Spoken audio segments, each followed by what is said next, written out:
Warahmatullahi wabarakatuh.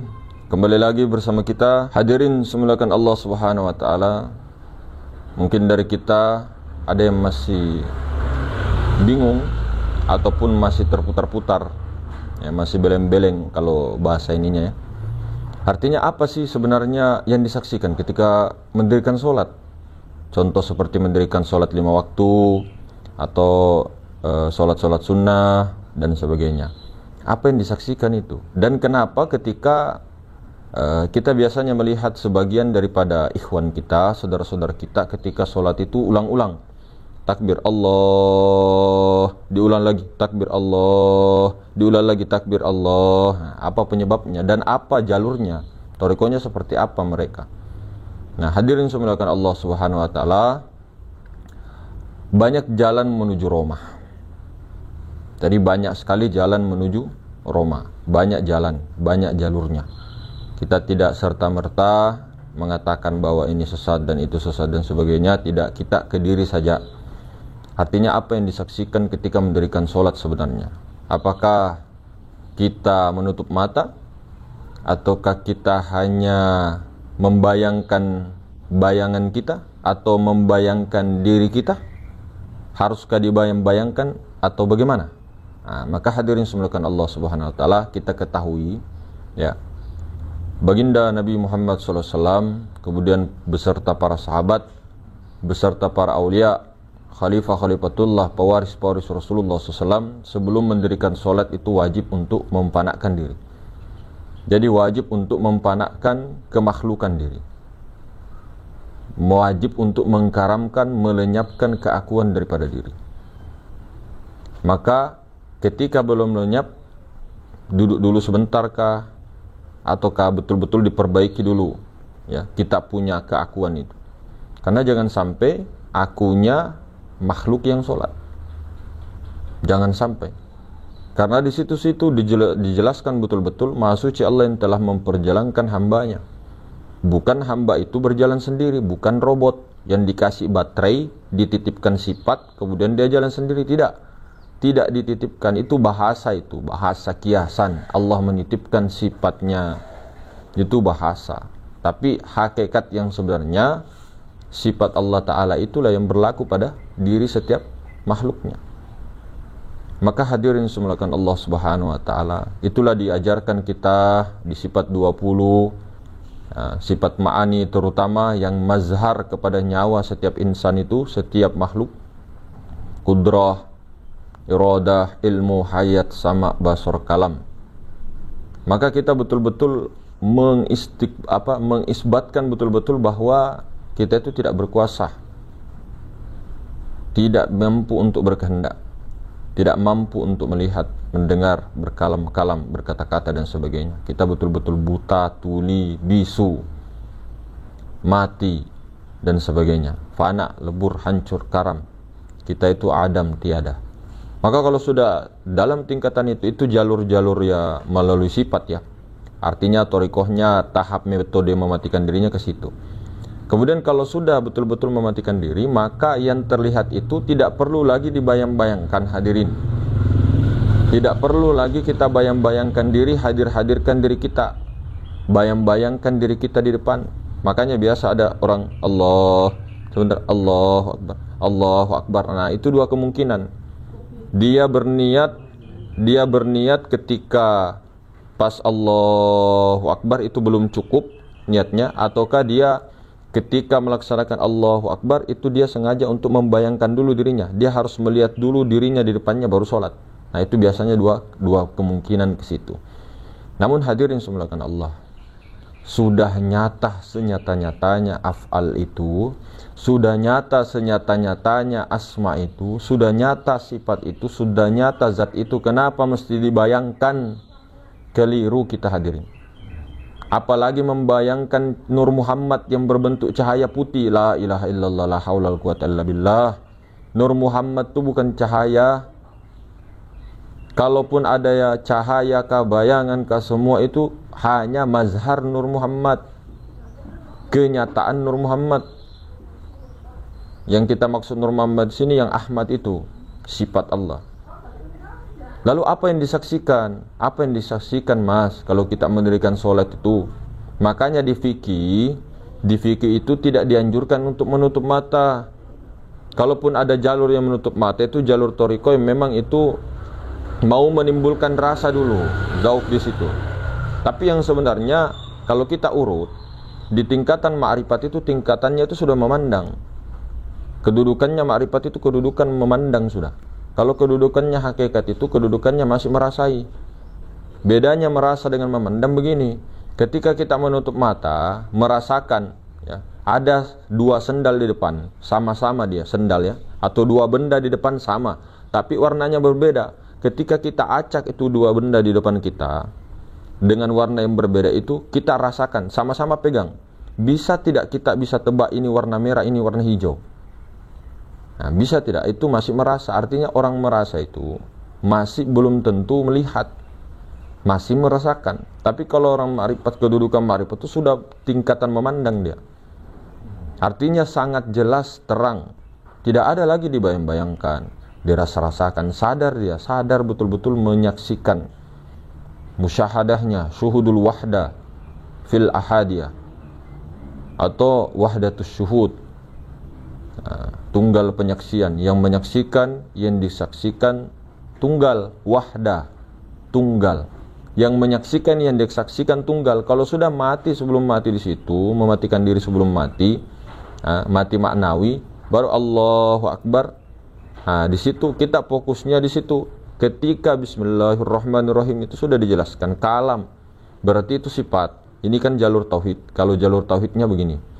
Jadi yang menyaksikan itu adalah zat. Yang disaksikan ketika Bismillahirrahmanirrahim, Alhamdulillahirabbil alamin, perkataan-perkataan yang keluar itu adalah sifat. Nah, ketika dia bergerak, berdiri, ruku, sujud, duduk, itu af'al. Nyata sekali. Bukan kita fokus ke jasad, bukan fokus ke mulut, bukan fokus ke kata-katanya, tapi kalam-kalamnya itu kata-katanya dari mana? Itu sifat ma'ani lagi masuk kalam. Nah, yang menyaksikan itu adalah zat. Jadi satu wujudnya, satu wujud itu zat, sifat, asma dan afal. Jadi tidak perlu lagi dibayang-bayangkan cahaya kah, dibayang-bayangkan kita punya diri kah, dibayangkan Ka'bah di depan kah, dibayangkan kita di depan di atas jembatan Shiratal Mustaqim. Itu perjalanan untuk mendekatkan paham. Nah, kalau sudah sampai di situ, tidak perlu lagi dibayang-bayangkan, sudah nyata orangnya di depan ini. Artinya sudah nyata kita temui.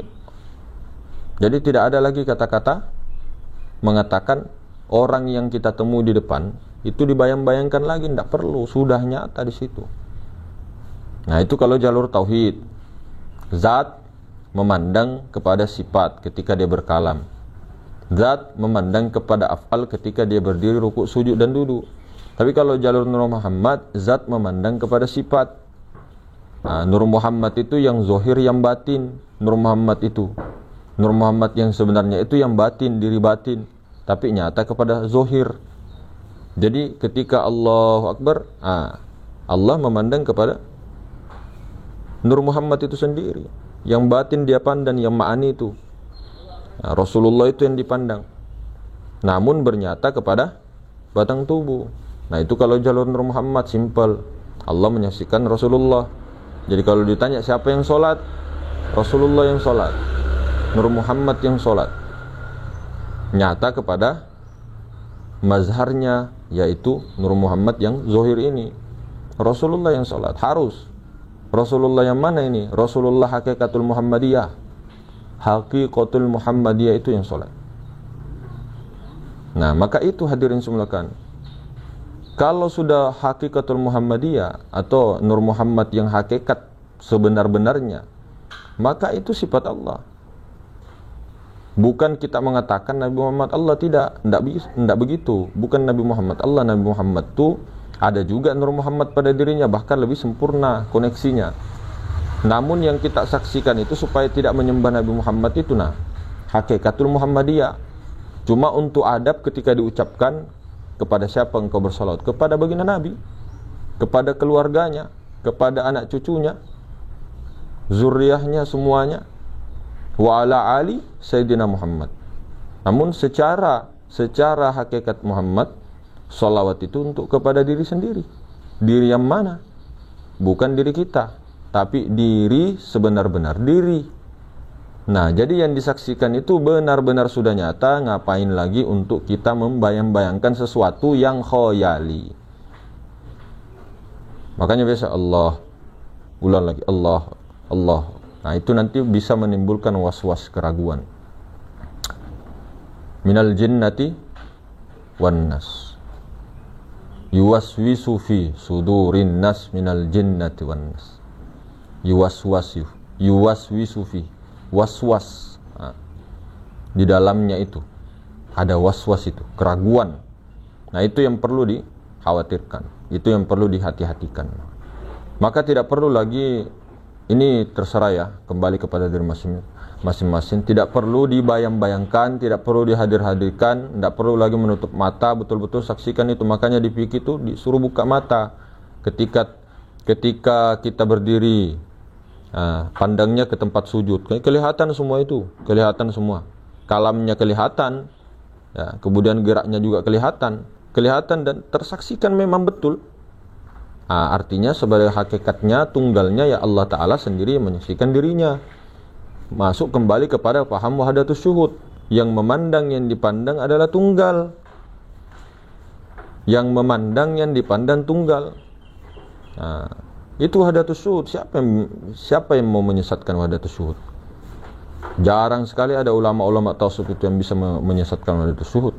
Paling-paling wahdatul wujud yang disesatkan, tapi bagi yang tidak paham. Memang kalau kita mengatakan wahdatul wujud yang alam semesta itu wujud, nah itu yang salah. Tapi wahdatul wujud itu maksudnya adalah ketunggalan wujud yang satu. Memang satu wujud Allah itu, tidak terbagi-bagi. Esah, tidak terbagi. Wujudnya itulah yang laisah kamitslihi syai'. Jadi tidak perlu lagi dibayangkan kembaran kita, diri kita dikeluarkan, atau membayangkan cahaya-cahaya, apakah warna merah kah, kuning kah, putih kah, es batu kah, dan kapas kah. Tidak perlu, sudah nyata itu. Itu yang aslinya. Cuma untuk berjalan ke kesadaran seperti ini, hadirin, perlu melewati alam-alam begitu. Kita itu terlalu sibuk dengan dalil, tanda. Dalil itu tanda. Misal, ini jalan menuju puncak Gunung Sumbing, ada jalur kanan, jalur kiri. Kita sibuk berdebat di situ. Oh, enggak jalur kanan, dia enggak jalur kiri, padahal sama-sama ke puncak. Nah, kita sibuk menyibukkan ini, memperdebatkan dalil, tanda. Sementara yang isinya dalil itu, maksud tujuannya ke gunung itu, tidak kita ikhtiarkan ke situ. Nah, inilah yang terjadi di lapangan, di mayoritas, hadirin. Nah, kita berpegang di dalil. Memang dalil itu adalah petunjuk, adalah map, Google Map. Jangan juga dibuang. Cuma itu sebagai petunjuk, jangan di situ terus berpegangnya gitu. Nah, harus kepada tujuan, bukan kepada hanya sampai ke dalil itu, isinya itu. Nah, harus berpegang ke situ.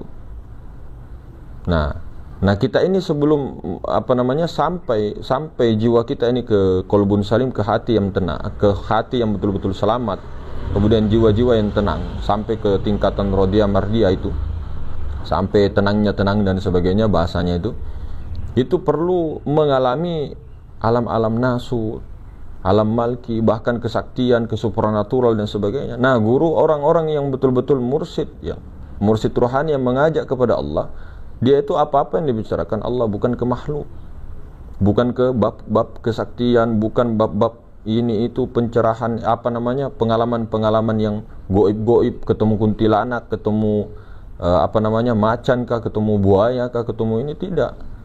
Itu sebenarnya tidak jadi masalah, tapi masalahnya ini kita ini belajar mau ma'rifatullah, ada'u ilallah, mengajak kepada Allah, bukan ada'u ila pocong, ada'u ila politik, ada'u ila fitnah, ada'u ila bergunjing, ada'u ila gosip, ada'u ilallah. Karena di situ dikatakan di dalam Al-Quran itu sudah jelas, kul hadhihi sabili, katakan ini jalan, ini hadhihi sabili, ada'u ilallah, mengajak, mengenal kepada Allah, mengajak manusia kepada Allah, ada'u ilallah, Ana basiroh, dengan basiroh. Ala basiroh, dengan basiroh. Ana wa manit saba'ani, aku dengan para pengikutku. Nah itu, dengan basiroh, dengan pandangan batiniyah. Nah, bukan kita tertahan di situ, bukan dilarang belajar ilmu kebal, belajar ini, tidak dilarang. Artinya kita ini kan belajar sesuai dengan kapasitas apa yang dipelajari. Kemudian niatnya apa belajar. Kalau sudah ilahi anta maksudi berarti lain lagi. Kecuali kalau kita memang belajar fokuskan untuk menjadi dukun, atau menjadi dokter, atau menjadi anak pintar di kuliah S1, S2, S3, S4, S-teler dan sebagainya, S-cendol kah atau apakah. Nah itu fokusnya ke situ. Tapi ini jelas-jelas belajar di dalam bab ihsan, belajar dalam ma'rifat, niatnya ilahi anta maksudi, engkau lah zat yang kumaksud. Kenapa lagi kita kesana kemari?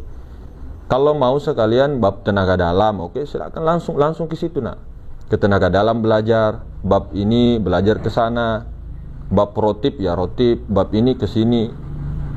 Ini tidak campur, jadi semua ada tempatnya masing-masing. Ini bab ihsan.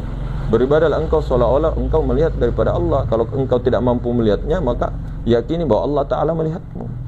Kenapa dikatakan seolah-olah? Karena memang kita itu manusia tidak bisa melihat Allah.